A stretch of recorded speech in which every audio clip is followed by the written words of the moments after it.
பூமி சித்தா சீரியல்ல இப்ப எக்ஸ்ட்ரானரியான எபிசோட் வந்திருக்குன்னே சொல்லலாம். மிஸ் பண்ணாம ஃபுல்லோடையும் கேளுங்க. வியூஸே வந்து சரியா போறதில்ல. பார்க்குற எல்லாரும் லைக் பண்ணிட்டு பார்த்தீங்கன்னா, எனக்கு கொஞ்சம் பேச வந்து மூட்டிட்டா இருக்கும். நம்பூதிரி வந்து அப்படியே பார்த்துக்கிட்டே இருக்காங்க. இன்னும் ஒரு 5 நிமிஷம் தான் இருக்கு. அதுக்குள்ள நம்ம எல்லாரும் வந்து கண்டுபிடிச்சாகணும் சிவனடிகாரங்கள.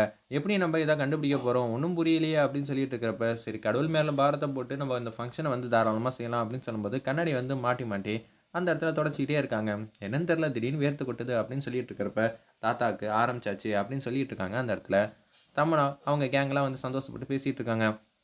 எதார்த்தமா வந்து வாசல்ல வந்து சித்தார்த் வந்து 2 சாமியார் மட்டும் வந்துகிட்டு இருக்காங்க. நான் எதிர்பார்த்த 2 சாமியார் வந்துட்டாங்க. இவங்க 2 பேரையும் நான் முன்னாடியே பார்த்துட்டேன். ஆனா இன்னொருத்தர் வரலையே. சரி அவங்கள வெல்கம் பண்ணுவோம்னு சொல்லி அந்த இடத்துல போறப்ப தாத்தாக்கு சுத்தமா தெரியல. அப்படியே கண்ணாடிய தொடச்சு தொடச்சு மாத்திக்கிட்டே இருக்காங்க. அப்படியே வந்து வாங்க வாங்க ரொம்பவே சந்தோஷம். அதெல்லாம் இருக்கட்டும். உங்கள பத்தி என் பேராண்டி ஏகப்பட்டதெல்லாம் சொல்லியிருந்தான். முதல்ல அவன் பண்ண தப்புக்கு நான் உங்கள வந்து மனசார வந்து மன்னிப்பு கேட்கிறேன். நாங்க வந்ததுக்கான முழு காரணம் வந்து வேற யாருமே வரக்கூடாதுன்னு தான் முடிவு பண்ணியிருந்தோம். ஆனா என்ன பண்றது?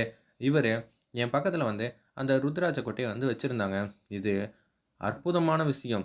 இந்த மாரி ஒரு ருத்ராட்ச கொட்டையெல்லாம் பார்க்கவே முடியாது. என் கோவத்தையே வந்து இந்த ருத்ராட்ச கொட்டை வந்து அப்படியே வந்து மாத்திருச்சு. அப்படின்னு சந்தோஷமா வந்து சொல்றாங்க. ஏன்னா, அது சிவன் பெருமானே வந்து குடுத்ததுனால தான், இவங்களுக்கு அந்த ஃபீலிங் வந்து வந்துட்டு இருக்கு.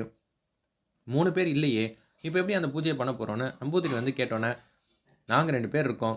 இன்னொருத்தர் உங்களுக்கு தெரிஞ்சவங்க, யாராவது சிவன் கோயில்லேருந்து வந்திருந்தா கூட சூப்பர் அப்படின்னு சொல்லும்போது, அந்த இடத்துல வந்து சிவன் கோயில்லேருந்து தான் வினய் வந்து வந்திருக்காங்கங்கிற மாரி சொல்றாங்க. அவங்கள போய் தேடுங்க. இங்க தானே எங்கேயாவது இருப்பாங்க.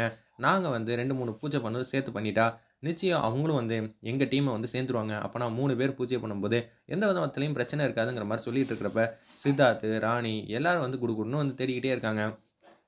அவங்கள இந்த ஃபங்ஷனுக்கு வந்து கூப்பிட வந்து மறந்துட்டாங்க. அதனால தான் சூப்பர்மேன் வந்து ஸ்டார்ட்டிங்ல ஃபர்ஸ்ட்டு கோச்சிக்கிட்டாங்க. நம்ம ராணி வந்து மாடிக்கு வந்து போறப்ப ஃபீல் பண்றாங்க.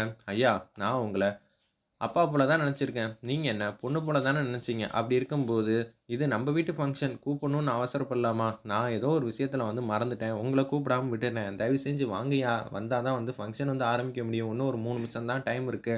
அப்படின்னு நம்ம ராணி வந்து கெஞ்சிட்டு இருக்காங்க. சித்தார்த் வந்து மொட்டை மாடிக்கு போய் பார்க்குறாங்க. வீட்ட சுத்தி பார்த்துட்டு வந்துட்டு இருக்காங்க. எங்கேயுமே இல்லவே இல்ல. அப்படின்னு சொல்லும்போது, இந்த தகவல எப்படி வந்து இந்த 2 சாமியார்ட்ட வந்து சொல்றேன்னு சொல்லிட்டு அப்படியே தயங்கி தயங்கி வராங்க. என்னாச்சு? அவங்கள எங்கேயும் வந்து போயிருக்க வாய்ப்பே இல்லையே! ஏன்னா, இந்த வீட்ல ஒரு ஃபங்ஷன்னா, கண்டிப்பா எந்த ஒரு பிரச்சனையா இருந்தாலும், அவங்க வீட்ட விட்டு போகலாம் வாய்ப்பில்ல. அவங்கள முறைப்படி அழைச்சீங்களா? இல்லையா? அப்படின்னு சொல்லி கேட்கும்போது, நாங்க ஃபங்ஷன் நடந்த பிஸியில வந்து மறந்துட்டோம்னு வந்து மலர்விழி வந்து சொல்றாங்க.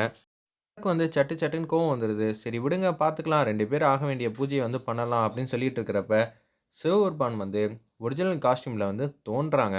இந்த 2 சாமியார் முன்னாடியே. உடனே வந்து சிவபெருமான் பெருமைய பாடுற மாரி சூப்பரான சாங் வந்து ப்ளே பண்றாங்க. வேற லெவல்ல இருந்துச்சுன்னே சொல்லலாம். அப்படியே கீழ இறங்கி வந்துகிட்டே இருக்காங்க. என்னது இவர போய் வந்து இவ்வளோ வந்து பில்டப் குடுத்துட்டு இருக்காங்கன்னு, நம்ப சாவித்திரிலேருந்து அவங்க எல்லாரும் வந்து கேவலமா வந்து யோசிச்சுட்டு இருக்காங்க.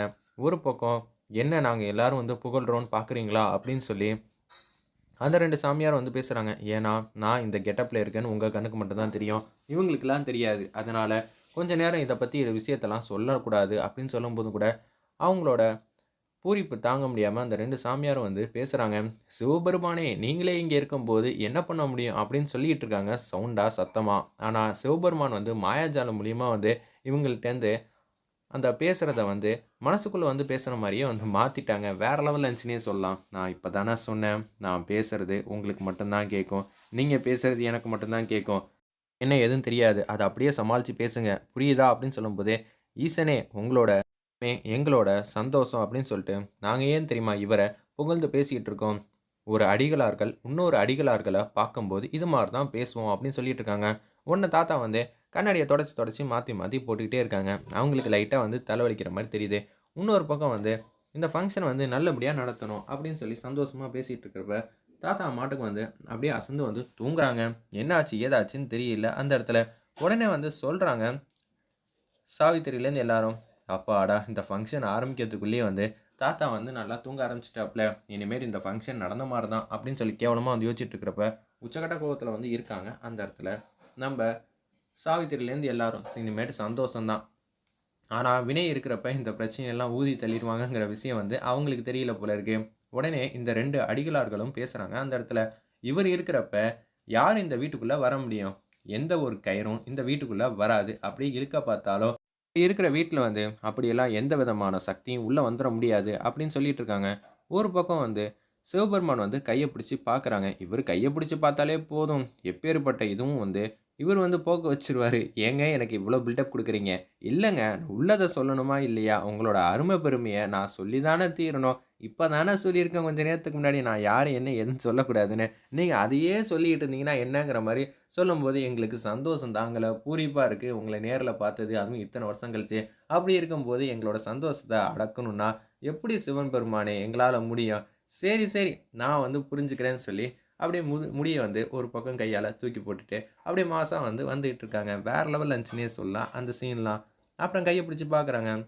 தமன்னா வந்து நெனச்சு பார்க்குறாங்க, "அத்த செம்ம காமெடியா இல்ல? இவரு கைய பிடிச்சு பார்த்தா எல்லாமே சரியாயிடுமா?" அப்படின்னு சொல்லி சிரிச்சுட்டு இருக்கிறப்ப, கீழ வந்து பிடிக்கும்போது ஒரு வெளிச்சம் வந்து அப்படியே வந்து வினய் கிட்ட வந்துகிட்டே இருக்கு. வேற லெவல்ல இருந்துச்சுன்னே சொல்லலாம், அந்த சீன்லாம். அதுக்கப்புறம் சட்டுன்னு வந்து எந்திச்சிட்டாப்புல நம்ம தாத்தா. "என்னம்மா இது? இது எப்படிம்மா சாத்தியமாச்சு?" அப்படின்னு நம்ப தமன்னா கிட்ட வந்து பேசுறாங்க சாவித்திரி. "எனக்கும் ஒண்ணும் புரியல அத்த. இங்க என்ன நடக்குதுன்னு ஒண்ணும் புரியல. நம்ப கை தான் ஓங்கியிருக்கும்னு நான் எதிர்பார்த்தேன். ஆனா இப்படியெல்லாம் நடக்கும்னு எதிரே பார்க்கல." அப்படின்னு சொல்லிட்டு இருக்காங்க அந்த இடத்துல. சிவபெருமான் வந்து காப்பாத்திட்டாங்க நம்ம தாத்தாவ. "என்ன ஆச்சுன்னு தெரியல. திடீர்னு வந்து தூங்கிட்டேன்." அப்படின்னு சொல்லும்போது, "என்னங்க நீங்க? இப்படியெல்லாம் உங்க ஒய்ஃப வந்து கவலைப்பட வைக்கலாமா?" அப்படின்னு சொல்லி சிவபெருமான் வந்து காமெடி பண்றாங்க. அதாவது நம்ம வினய் வந்து காமெடி பண்ணிட்டு இருக்காங்க அந்த இடத்துல. உடனே வந்து, "இல்லங்க, நீங்க வரலங்கிற ஒரு சின்ன வந்து மன வருத்தம் தான். உங்கள வேற இந்த வீட்ல வந்து காணோங்கிறாங்க. உங்கள முறைப்படி யாரும் வந்து அழைக்கவே இல்லன்னு சொன்னாங்க. அதுவும் எனக்கு மனசு கொஞ்சம் சங்கடமா இருந்துச்சு. உங்கள விட்டு நான் போமாட்டேன்னு நான் தான் வாக்குறுதி குடுத்துட்டேன்ல. அப்படி இருக்கும்போது, நான் உங்கள விட்டு போயிடுவேனா என்ன?" அப்படின்னு சொல்லி தாத்தா கிட்ட வந்து அன்பா, பாசமா வந்து பேசுறாங்க நம்ம வினய். வேற லெவல்ல இருந்துச்சுன்னே சொல்லலாம். "ஓ! வாக்குறுதிலாம் குடுத்துருக்காரா? அப்புறம் என்ன?" அப்படின்னு சொல்லும்போது, உடனே நம்பூதிரி வந்து பேச்ச ஆரம்பிக்கிறாங்க. "இன்னும் கொஞ்சம் நேரத்துல எல்லாமே டைம் முடிஞ்சிருச்சுன்னு நெனைக்கிறேன். ஆல்மோஸ்ட் கடிகாரத்த பார்த்து டைம் முடிஞ்சிருச்சுன்னு சொல்றாங்க. இனிமேட்டு இந்த பூஜைய செய்ய முடியுமா?" அப்படின்னு சொல்லும்போது, வினய் வந்து பேசுறாங்க. "ஆல்ரெடி காலையில வந்து 2 நிமிஷம் தாமதமா தான் எல்லாமே நடந்துச்சு. இன்னைக்கு நாள் பொறுத்தளவு. அதனால இன்னும் 2 நிமிஷம் டைம் இருக்கு. இந்த டயத்துக்குள்ள நம்ம ஃபங்ஷன வந்து தாராளமா ஆரம்பிக்கலாம். எனக்கு ஒரே ஒரு பிரச்சனை அப்படின்னு சொல்றாங்க அந்த இடத்துல நம்ம வினய். எனக்கு இந்த மாரி மந்திரம்லாம் எதுவும் தெரியல. எனக்கு ஓரளவுக்கு தான் தெரியும் அப்படின்னு சொன்னோனே, நம்பூதிரிக்கு தூக்கி வாரி போட்டது. அத விட நம்ப 2 சாமியார் வந்திருக்காங்கல்ல சிவன் அடிகளார்களுக்கு. அவங்களுக்கு வந்து என்னடா இது இவரு இப்படியெல்லாம் காமெடி பண்ணிட்டு இருக்காரே! அப்படின்னு சொல்றாங்க. இவருக்கு தெரியாத ஒரு விஷயமே கிடையாது. இருந்தாலும் தெரியாத மாரியே வந்து தன்னடக்கமா பேசுறாங்கன்னு சொல்லி யோசிக்கிற மாரி காட்டி இந்த எபிசோட வந்து அதிரடியா மாஸா வந்து முடிச்சிருந்தாங்க. தமன்னாக்கு செம்மையா வந்து ஆப்பு வச்சிருந்தாங்க. வினய்